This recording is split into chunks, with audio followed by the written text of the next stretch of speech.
this is Carla, and welcome back to There Might Be Cupcakes. I am finally back in the kitchen, and I am finally finding some cupcakes. Slowly. So, what happened between Oh Whistle and I'll Come to You for Yule and, well, May? My health. And I hate when it lays me flat like this. I'll spare you the gory details, but basically, on top of everything else, I have developed some sort of colitis and have had to really advocate for myself to get the type of colitis diagnosed and properly treated, all the way to demanding a new doctor. Meanwhile, I have lost about 90 pounds or so, maybe more, I haven't checked. I'm chronically dehydrated. I can't eat. Protein smoothies and food supplements like Boost Protein are my constant companions. Luckily, the food aversion, which was one of the first symptoms, has stopped. That was a real trip when food advertisements were making me sick. Yeah. Fun at parties. Want to hang out?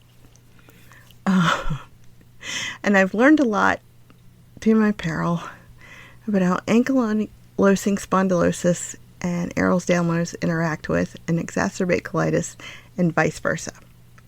Ankylosing spondylosis, short version, is really, I'm not doing it justice, but it's a really serious arthritis and then bone fusing at the serious end of it.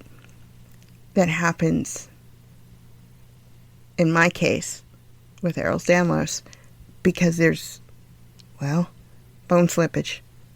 I'm really trying to leave the gory details out, but that's what it is. Things dislocate, things sublux, they move, and in places where they don't or can't move back, they stay slip. And then it just gets worse from there. So I have it in my neck, and I have it in my lower spine. Whenever I talk about it, I always think of that scene in the movie Parenthood, Steve Martin movie, where Tom Hulce comes in, his character, and he says, "Grandma, are you getting shorter?" And she says so proudly, "I'm shrinking." Because I'm shrinking. I need to take out my pants. It's, wow. So anyway, plus, fibromyalgia has come out to play hard when it's usually in the background. It's just this extra exacerbant rather than a major problem. And I think I made up a word there. It's not the first time. If you're new, hi. Welcome to my chaos. Have a seat. Don't let anyone tell you that fibro is an exclusionary diagnosis. AKA, you hurt, but we don't know why. Here's a muscle relaxer and an antidepressant. Now, go home and hush. It is a real misfiring of the brain's pain receptors. So that my brain tells my body that I feel pain where there is no reason to. I am learning and exploring all the different types of delightful fibro pain this year. Against my will. Some sources say there's 8. I've seen 12. I don't know. It's a party in my body right now. Today I discovered a new one. My brain is telling my upper back that it's severely sunburned. Maddening. Especially since, when was the last time I could have possibly gotten a sunburn? So, there's a wild combo of everything making everything else worse. Thanks, colitis. Most days my hands hurt too much to type. That level of pain and the emotions that go along with it, not just the normal ones, but the fact that my brain thinks that I'm allowing myself to be tortured, and why won't I get up and fight and move, and so therefore I must be dying. So there's involuntary emotions too. It makes it too hard to even think. So hence the brain fog. And it makes it too hard to even read. And I want you to imagine that. I am struggling to concentrate on my favorite thing in the world. I am like 15 books behind my goal for the year. As I told my psychiatrist, I am having such days in which all I can do, if my hands allow, is try to find the end of Pinterest. Hint, it doesn't exist. And that's if I'm able to hold my lightweight iPad mini without my wrists telling me they're broken. Hint, they're not. I say all of this not to complain, but to be as transparent as I always have been. Because there's no shame in chronic illness and disability. And to apologize. I'm still here. And I have been tormenting myself while trying to rest. Tormenting myself about the podcast and my writing and what I should be doing. And the shame spiral is the worst part. The shame spiral about my life. It's much worse than the pain or the things I can't do anymore. I left work in 2014, so that's 10 years. And I started having symptoms 3 or 4 years before that and toughed it out. So I've had 14 years to deal with the pain and the other symptoms and, not walking, so good and not being able to pick up a bag so well and all that stuff. Everything. People staring at me. Everything. I can gut out a 10 out of 10 pain. Give me a dark room and some headphones, an audiobook, and leave me alone. And I'm a champ. But it's that shame spiral of what I should be doing. Oh, I need to stop talking about this. Arlo just jumped up and comforted me. You are not a professionally trained therapy dog. You are not a professionally trained support dog. That was awesome. Okay. What a good dog. In the midst of all this, I was able to finally secure my power wheelchair. Vroom, vroom. So that's been extremely helpful. No more strenuous propelling myself with my arms and shoulders. Really becoming difficult. It was almost undoable, especially with all the new health problems and complications by the time it finally arrived. I'll tell its origin story in another episode because its happenstance was quite marvelous. And so I had help through the arduous Medicare approval process, which is no joke. But for now, this intro is all I have in me. I'm so sorry. I'm so conflicted about apologizing. I am disabled after all. And through no fault of my own. One of the new fun developments is I can no longer walk a straight line. Come so far from ballet class. Being the first one on point. Luckily, the bathroom is feet away from my bedroom and my little office. When I'm feeling stubborn, I pinball off the walls to and from. Bing, bong, ow. Yes, I need to stop doing that.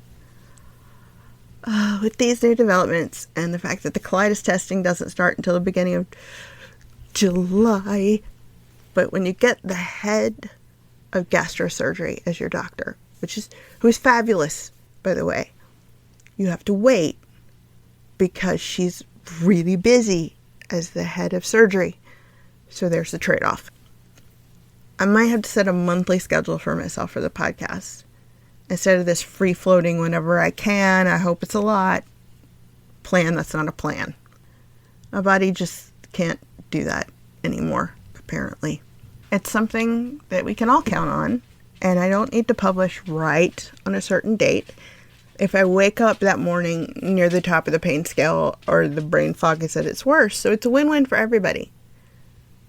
We can all assume it will come out within 48 hours. And I won't be beating myself up. It's good. And if I get out an extra episode that month, I can feel good about myself instead of only 2. The self-talk is real, man. I need to work on it. So one other good thing happened. Well, it was good, but sad. I was able to muster up all of my remaining strength and pain medication. That's crucial. And travel across Virginia to attend a friend's funeral at Arlington National Cemetery. For my international listeners, I love you. This is a cemetery in our nation's capital that is maintained by the military. Several presidents are buried there. There's also a commemorative grave of the unknown soldier, and any person who has served in the military, and now their family members as well, can request burial there. Weston Oakes was not only an award-winning horror author, but after his long service in the Army as an intelligence officer, he worked for the Defense Intelligence Agency, an entity I didn't know existed until Wes died. His work there will be classified for the next 50 years. He won so many military and writing awards that I won't list them here. I'll just mention his very prestigious Bram Stoker Award for first novel, for Scarecrow Gods. I linked it in the beginning of his SEAL Team 666 series, horror based upon his military experience, in the show notes. If you're a fan and would like to respectfully visit Weston, he is buried to the left of the McClellan Gate. I also have to tell you how very kind Wes was. He and his wife, horror author Yvonne Navarro, rescued Great Danes. And when I say rescue Great Danes, they drove across many states to rescue disabled Great Danes on short notice. So it was nothing for me to log in the morning and see what my friends were doing and discovered that they were leaving to cross 6 states to adopt a dog born without eyes or who had lost its hearing. Now. Right now. They had canceled their plans. They were packing car snacks. Let's go. At one time, they had 4 of these wonderful beasts happily ensconced in their cozy home and stealing the entire couch. Yvonne told a funny story about Wes forgetting who he was talking to and frustrating himself while fussing at the deaf one and signing at the blind one and not understanding why neither usually obedient dog was listening to him. Wes was buried in Arlington on the day of the eclipse. He and Yvonne had made plans to travel to see it, so it was oddly poetic and deeply sad at the same time. I rode the train up through Virginia, and I can tell you that Amtrak is extremely disability friendly. I purchased a wheelchair ticket in business class and told them upon purchasing through the app that I needed assistance getting on and off the train. I got my own hydraulic ramp, y'all. The only blip was the ride to Washington, D.C. When I arrived at my seat area, ready to park, I discovered that a couple had used my seat area to store their luggage. Under, on, and beside 3 different bright red and bright yellow signs telling them explicitly not to. They moved some of their bags for me. I wish I were kidding. And the porter moved the rest when he scanned my ticket. On both trips, however, a fellow writer made up for that by offering to get me something from the cafe car so I could safely stay put, and returning with not only a ginger ale, but a tray so I could safely hold it and a cup of ice and a napkin on my lap. People really can be so wonderful. I don't know why I was so nervous about entering a military base. I used to live in Norfolk, the home of the largest international naval base in the United States. But I had all these plans in my head, contingencies, worries. I have to leave my backpack at the hotel because if I show up toting it in the back of my power chair, I'll look like a human bomb, etc., etc. Worry. I was also worried about how I'd get from the visitor center to the graveside service. Thank you, Wes, for being just around the corner. I just turned up my throttle and enjoyed the beautiful day. Then the honor guard lifted me over the curb. I felt like Cinderella. Maybe that was inappropriate, but I think Wes would have dug it. The reason is that they were all ready to pick up my heavy chair with me in it until I offered to stand. Then this white glove with full swish and flourish appeared in my vision, awaiting my hand. It was definitely a surreal moment. I was nobody. I was just there for a funeral. And they treated me like they'd been waiting all day for me. And I had been worried. They even waited afterwards to help me off the curve as well, which was so kind of them and not at all their job. The most beautiful part of the service for me was before the folding and the presenting of the flag to Yvonne, the chaplain enumerated all of Weston's writing and military accomplishments, then turned to his casket and said to him, "You did so much to honor the flag. Now this flag will honor you." That's when I started crying. Afterwards, I had enough time to check out and do something before my train, but not a lot of time. Hence, more worrying and over-planning. I was still feeling solemn, so I chose something appropriate, and it turned out to be perfect. I took a wheelchair cab to my hotel to grab my bag and check out. And here I have to give a shout out to Yellow Cab. Lyft didn't have wheelchair vehicles available in our nation's capital yet. And Uber said they did, but couldn't ever find me a driver. Yellow Cab was always able to find me a courteous and safe driver like that. Vroom, vroom. I drive up into the trunk area. We lock me in. Off we go. The cab waited for me and then took me to the National Cathedral. I was just in time to take communion. It was feast day, so we were able to celebrate communion in the special chapel used by the president and other dignitaries. I'll post photos on the website. And yes, it's retrofitted with a wheelchair lift off to the side, made of wood to blend in, and it's so cool. Little hydraulic. I then marveled at the artwork and hightailed it to the crypt. I was alone the entire time. All the other tourists remained upstairs. So, being the weirdo you know, I put Hozier's Unreal Earth, his album inspired by Dante's The Divine Comedy, in my ears, and I was transported to another world. I'll do an episode about the cathedral, its history, and my time there. It deserves it. For example, did you know that both Helen Keller and Matthew Shepard are interred in the crypt? And unrelated, but still fascinating, I took a paranormal photograph in the crypt, which I'll talk about. I'll share later. But for now, I must bring this to a close. You can hear my voice rasping. And not only are my hands and wrists burning, but so are my eyes. Yes, colitis affects your eyes as well, as does ankylosing spondylosis. Let the circle be unbroken, y'all. The vicious circle. Which brings us back to the eclipse. I spent the beginning of it on the front lawn of the cathedral, enjoying the weird mood of the gathering crowd and the changed feeling that had come over me from the sacrament and the exploration. Again, people being lovely. A couple offered me their extra pair of eclipse glasses, so I was able to watch it for a while before my cab had to take me to Union Station. I arrived at the station just as the sun came back out. It wasn't a full eclipse in Washington, D.C., and everyone outside the station applauded the sun as if it were an old friend.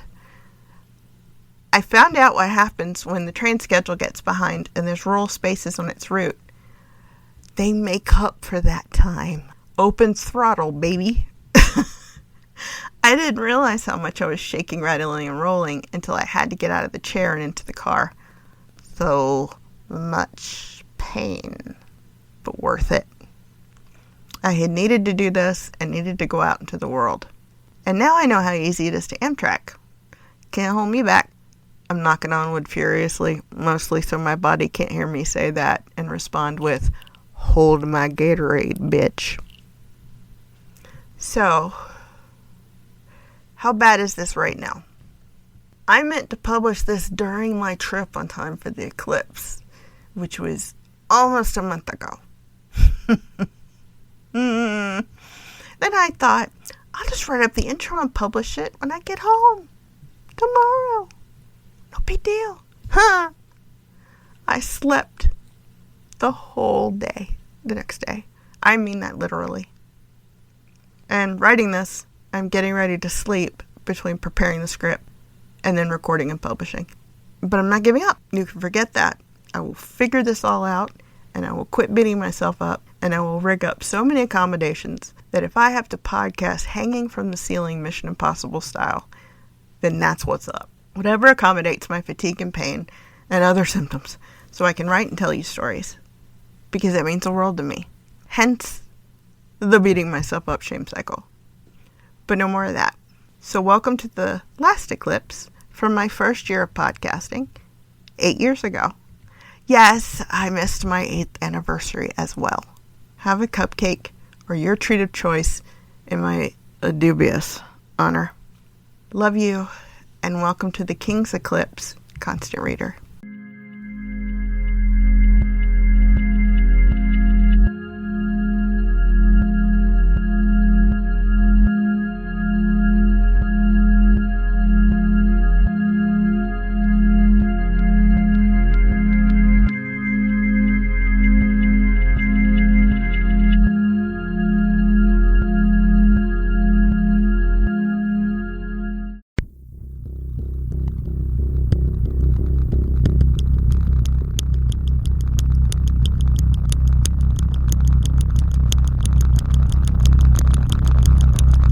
Sometimes being a bitch is all a woman's got to hold on to, because sometimes the world makes you be a bitch.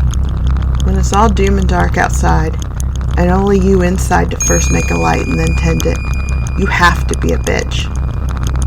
Dolores Claiborne.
No matter where you live, you could not escape the news of the recent total solar eclipse that passed over the United States on August 21st, 2017, because the internet, the news services, and your great Aunt May all went eclipse crazy.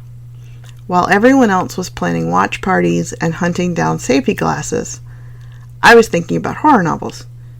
Because of course. Stephen King's novels Dolores Claiborne and Gerald's Game are connected by the actual total solar eclipse over Maine on July 20th, 1963. These two novels were originally intended to be one large opus, much like King's major work The Stand, called In the Path of the Eclipse. I will link to NASA data on this eclipse in the website entry for this episode. I have to thank Bev Vincent for his help with the intertwined King bits this episode. I'm lucky enough to be friends with the go-to Stephen King facts guy. Bev is the author of The Road to the Dark Tower, the Bram Stoker Award-nominated companion to Stephen King's Dark Tower series, and of the Stephen King Illustrated Companion. He's also been a contributing editor of Cemetery Dance magazine since 2001. He writes each issue's News from the Dead Zone column. I will link to all of his books and to Cemetery Dance magazine in this episode's website entry. Thank you so much, Bev. Bev cleared up my false King Eclipse memories. I was eclipsing everything. Tommy Knockers, The Girl Who Loved Tom Gordon, and short stories such as Mrs. Jones' Shortcut. And the rain went rolling down the window panes, and the shadows wiggled and squiggled on her cheek and forehead like black veins. Dolores Claiborne. Other famous authors have used eclipses as major plot devices in their works of literature. William Shakespeare used an eclipse as a bad omen in both King Lear and Antony and Cleopatra. John Milton, in his epic poem Paradise Lost, used an eclipse as a metaphor for the fall of Satan, originally Lucifer the Lightbringer. In A Connecticut Yankee in King Arthur's Court by Mark Twain, the main character saves himself from execution by using the oncoming eclipse to his advantage, convincing the court he could darken the sun forever. As I mentioned, I was wrong about the main eclipse occurring in any other of Stephen King's works. However, Dolores Claiborne and Gerald's Game are related to two other, technically three, novels and one short story. Bear with me as I geek out a little. Warning, of course, here there be very, very minor spoilers. Skip ahead maybe 15 seconds starting now. Jessie, in Gerald's Game, thinks that she sees Pennywise. That's it. She actually saw Raymond Jobert, which connects both novels to Sheriff Norris Ridgwick, who's one of the sheriffs of Castle Rock. He appears as a character in both The Dark Half and Needful Things, and the novella Sundog, which is collected in 4 Past Midnight. And I will, of course, link to all of these in the website entry for this episode. Now, before we move on to Eclipse folklore and mythology, quick summaries of both novels, for those of you who have no idea of which I speak. No spoilers here. I'm simply sharing information from the hardcover flap from each novel, thanks to StephenKing.com and my own lovely library. Dolores Claiborne. First edition release date, 1993. From the flap. By her own account, she's an old Yankee bitch. Dolores Claiborne. Foul temper, foul mouth, foul life. Folks on Little Tall Island have been waiting 30 years to find out just what happened on the eerie, dark day her husband Joe died, the day of the total eclipse. The police want to know what happened yesterday when rich, bedridden Vera Donovan, the island's grande dame sans merci and Dolores' longtime employer, died suddenly in her care. With no choice but to talk, Dolores Claiborne talks up a storm. Everything I did for love, she says, and the spellbinding novel is at once her confession and her defense. Given a voice as compelling as any in contemporary fiction, her story centers on a disintegrating marriage's molten core, where the mind's unblinking eye becomes huge with hate and a woman's heart turns murderous. It unfolds the strange intimacy between Dolores and Vera, and the link that binds them. It shows finally how fierce love can be, and how dreadful its consequences, and how the soul, harrowed by the hardest life, can achieve a kind of grace. But that is for readers to judge. They will come away with different verdicts for Dolores, perhaps, but once taken inside the dark room of her life, lit by the brilliant intensity of Stephen King's storytelling, they will never forget her. Gerald's Game. First edition release date, 1992. From the flap. On a warm weekday in October, Jessie and Gerald Burlingame are alone in the bedroom of their main summer house, playing a game that isn't listed in Hoyle's. But suddenly, as Jessie hears the click of the second handcuff locking her to the bedpost and sees her husband looming over her, a nerve snap of recognition tells her that this time Gerald is playing for keeps. Her next move is furious, violent, and, she is shocked to discover, deadly. Giving up control is scary enough. It is terrifying when there is no one left to give it to. Except that Jessie is not alone. Over the next 28 hours, trapped in a lakeside house that has become a prison, Jessie will come face to face with all the things she has ever feared, and the unlatched back door banging fretfully in the breeze is an open invitation to horror she has never imagined. Inside the darkening bedroom, shadows gather in mute menace, while inside Jessie's head a taunting chorus of voices whispers and shrieks. Women alone in the dark are like open doors, and if they cry out for help, who knows what dread things may answer. Stephen King knows. Nothing he has written before will prepare readers for the challenges of Gerald's Game. It's a fiendishly imagined version of No Exit. It's a nerve-wracking excavation of the deepest layers of a woman's fear and courage. It's our foremost literary terrorist exploring what happens when the ordinary routine of one woman's life is suddenly eclipsed by the irrational. Jessie Burlingame's nerves are about to be strenuously tested. So, reader, are yours. When all the normal patterns and routines of a person's life fell apart, and with such shocking suddenness, you had to find something you could hold on to, something that was both sane and predictable. Gerald's Game. Worldwide, I found that the themes of myth and folklore concerning eclipses to fall loosely under two themes: consumption and contamination. Both consumption and contamination fall under the literary subgenre, returning to fiction for a moment, of body horror. Body horror deals with body integrity, body autonomy, body structure itself. To quote Bill Gibson at Pop Matters, it's biology unbound. Both Dolores Claiborne and Gerald's Game fall under the subgenre, Gerald's Game much more so. Dolores Claiborne fits more subtly under the themes of motherhood and sexual autonomy, feminist body horror, if you will, but that's not a discussion for today. It seems that total solar eclipses through time and culture have inspired these visceral fears, this body horror, bringing rise to worldwide myths of eclipse as consumption or contamination. As consumer of the sun, the creature is a dragon, in Chinese, Indian, Armenian, Tibetan, and Persian myth, a frog or toad in Vietnamese, giant serpents according to the Mayans, fire dogs in the separated cultures of Bolivia and Korea, a vampire according to the Tartars of Siberia, and a wolf according to Norse legend. Elsewhere in the world, a demon, a jaguar, or even a werewolf. The most prevalent myth, though, is of a ravenous, bodiless head that eats the sun, but then quickly passes it, having no body to digest it. You see the inherent body horror.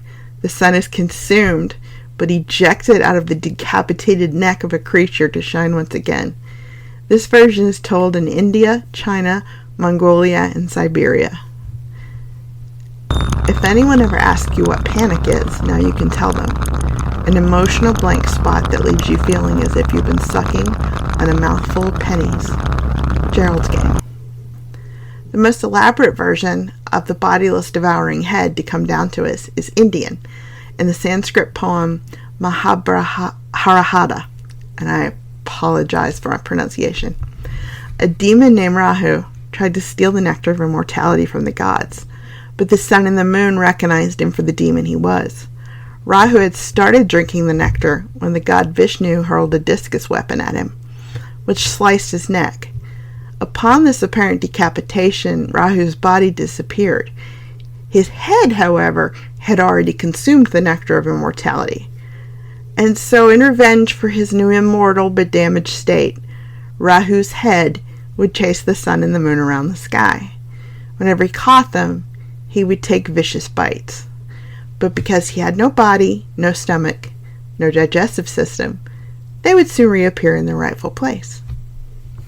As far as contamination, Native Alaskans believed that eclipses were an outward sign of the sun becoming ill, and they would turn over all pots and cooking utensils during to avoid contamination from the sun's sickness. This theme was repeated in several cultures throughout the world, with special strictures for pregnant women to avoid food and water consumption or outside exposure during the eclipse, for fear that the sun's illness would be transmitted to the unborn. Both themes of consumption and contamination entwine their way in the darkness back to a primeval human emotion, which plays a role in both Dolores Claiborne and Gerald's Game: shame. A Transylvania folktale states that an eclipse means that the sun is turned away in horror from humankind's shameful behavior. The Aztecs believed this as well, and would try to right the wrongs and earn the sun's forgiveness through human sacrifice.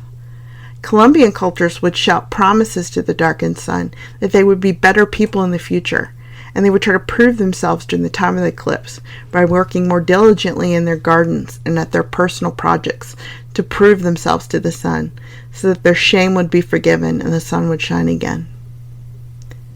The hair on the back of your neck's up. You've got goosebumps. It's just absolutely beautiful and at the same time just a little terrifying, because there's nothing you can do about this. There's no power on Earth that can stop this.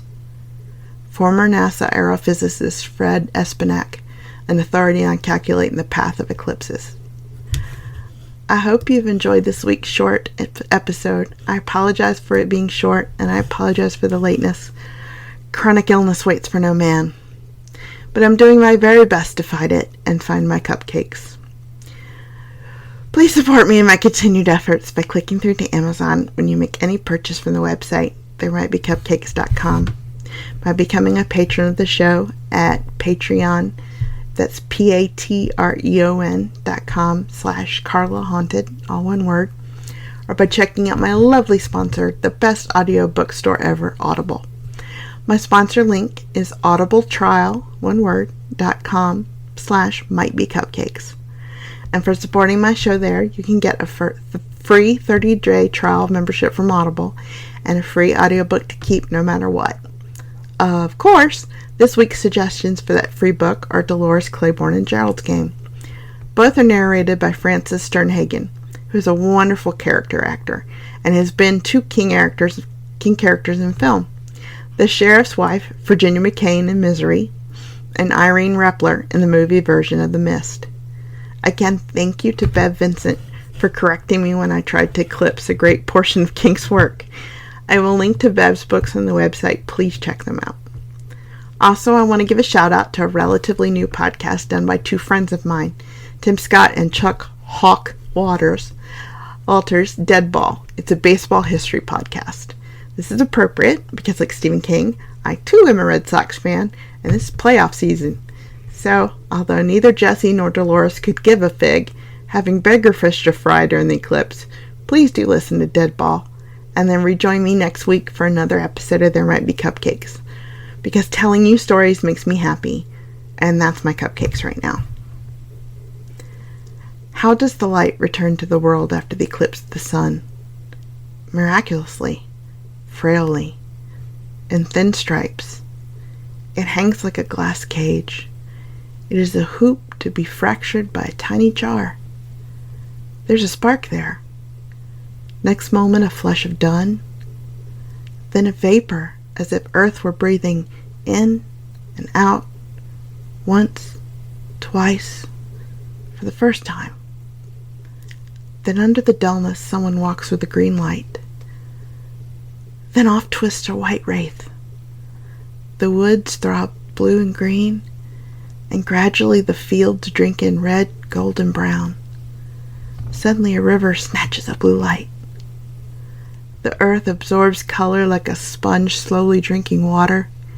It puts on weight, rounds itself, hangs pendant, sails and swings beneath our feet. Virginia Woolf, The Waves.